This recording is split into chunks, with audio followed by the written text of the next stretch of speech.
ika-21 ng Enero, taong 1924. Pumanaw si Vladimir Lenin, ang utak ng himagsikang Ruso at ang naging unang pinuno ng Unyong Sobyetiko matapos mapapagsak ang otokrasyang sarista ng Imperyo ng Rusya.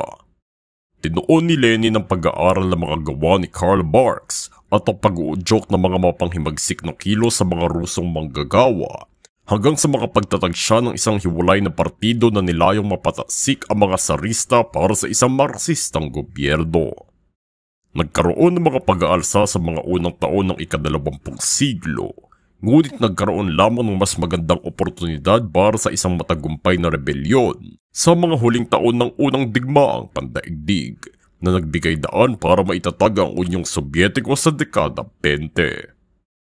Para parangalan naman si Lenin nang siya'y maagang pumanaw, nilagay ang kanyang labi sa isang mausoleo sa Kremlin ng Moscow at ipinangalang Leningrad ang lungsod ng Petrograd para sa kanya.